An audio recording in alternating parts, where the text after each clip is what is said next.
ಸಿರಿಗೆರೆಯ ಸಮುದಾಯ ಆರೋಗ್ಯ ಕೇಂದ್ರದಲ್ಲಿ ರಕ್ತದಾನ ಶಿಬಿರ ಮತ್ತು ಕಣ್ಣಿನ ತಪಾಸಣಾ ಶಿಬಿರ ಹಮ್ಮಿಕೊಳ್ಳಲಾಗಿತ್ತು. ಆರೋಗ್ಯ ಇಲಾಖೆ ಮತ್ತು ಬಸವೇಶ್ವರ ವೈದ್ಯಕೀಯ ಮಹಾವಿದ್ಯಾಲಯ ಹಾಗೂ ವಾಸವಿ ರಕ್ತ ನಿಧಿ ಕೇಂದ್ರ ಚಿತ್ರದುರ್ಗ ಇವರ ವತಿಯಿಂದ ಕಾರ್ಯಕ್ರಮ ಹಮ್ಮಿಕೊಂಡಿದ್ದು, ಕಾರ್ಯಕ್ರಮ ಉದ್ಘಾಟಿಸಿದ ಜಿಲ್ಲಾ ಕುಷ್ಠರೋಗ ನಿಯಂತ್ರಣಾಧಿಕಾರಿ ಡಾಕ್ಟರ್ ನಾಗರಾಜ್ ಅವರು ಮಾತನಾಡಿದ್ದು, ಗ್ರಾಮೀಣ ಪ್ರದೇಶದ ಜನರಿಗೆ ಆರೋಗ್ಯ ಸೇವೆ ಬಲಪಡಿಸುವ ನಿಟ್ಟಿನಲ್ಲಿ ಸರ್ಕಾರದ ಕಾರ್ಯಕ್ರಮ ಯಶಸ್ವಿಯಾಗುತ್ತಿದೆ. ರಕ್ತವನ್ನು ಕೃತಕವಾಗಿ ತಯಾರಿಸಲು ಸಾಧ್ಯವಿಲ್ಲ. ತುರ್ತು ಸಂದರ್ಭದಲ್ಲಿ ರಕ್ತಹೀನತೆಯಿಂದ ನರಳುತ್ತಿರುವ ಗರ್ಭಿಣಿ ತಾಯಂದಿರು ಹಾಗೂ ಅಪಘಾತದ ಸಂದರ್ಭದಲ್ಲಿ ರಕ್ತದ ಅವಶ್ಯಕತೆ ಇರುವವರಿಂದ ಅರ್ಹ ಫಲಾನುಭವಿಗಳು ರಕ್ತದಾನ ಮಾಡುವುದು ಒಳ್ಳೆಯದು ಎಂದು ತಿಳಿಸಿದರು. ಇನ್ನು ತಾಲೂಕು ಆರೋಗ್ಯಾಧಿಕಾರಿ ಡಾಕ್ಟರ್ ಬಿ ವಿ ಗಿರೀಶ್ ಮಾತನಾಡಿದ್ದು, ರಕ್ತದಾನ ಶ್ರೇಷ್ಠ ದಾನ.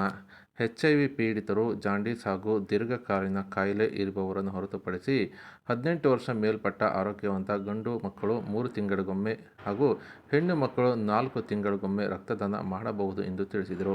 ಇನ್ನು ಸಮುದಾಯ ಆರೋಗ್ಯ ಕೇಂದ್ರದ ಆಡಳಿತ ವೈದ್ಯಾಧಿಕಾರಿ ಡಾಕ್ಟರ್ ತಿಮ್ಮೇಗೌಡ ಮಾತನಾಡುತ್ತಾ, ಕಣ್ಣಿನ ತಪಾಸಣೆ ಮತ್ತು ಶಸ್ತ್ರಚಿಕಿತ್ಸೆ ಮಾಡಿಸಿಕೊಳ್ಳುವುದರಿಂದ ಜೊತೆಗೆ ಅಂಧರ ಬಾಳಿಗೆ ಬೆಳಕನ್ನು ನೀಡಲು ನಾವುಗಳು ಸತ್ತ ಮೇಲೆ ಕಣ್ಣಿನ ದಾನವನ್ನು ಮಾಡಬಹುದು ಎಂದು ತಿಳಿಸಿದರು.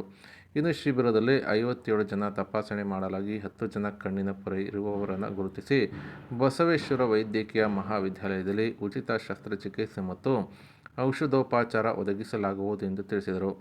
ಇನ್ನು ಈ ಕಾರ್ಯಕ್ರಮದಲ್ಲಿ ಡಾಕ್ಟರ್ ಶ್ರೀನಿವಾಸ್ ಶೆಟ್ಟಿ, ವಾಸವಿ ರಕ್ತನಿಧಿ ಕೇಂದ್ರ ಹಾಗೂ ಡಾಕ್ಟರ್ ತುಳಸಿ ರಂಗನಾಥ್, ಡಾಕ್ಟರ್ ಪವಿತ್ರ, ಡಾಕ್ಟರ್ ಸಜನಾ ನೇತ್ರ ತಜ್ಞರು, ಬಸವೇಶ್ವರ ವೈದ್ಯಕೀಯ ಕೇಂದ್ರ ಹಾಗೂ ಕ್ಷೇತ್ರ ಆರೋಗ್ಯ ಶಿಕ್ಷಣಾಧಿಕಾರಿ ಬಿ ಮುಗಪ್ಪ, ಹಿರಿಯ ಫಾರ್ಮಸಿ ಅಧಿಕಾರಿ ಮೋಹನ್ ಕುಮಾರ್ ಸೇರಿದಂತೆ ಆರೋಗ್ಯ ಇಲಾಖೆಯ ಅಧಿಕಾರಿಗಳು ಹಾಜರಿದ್ದರು.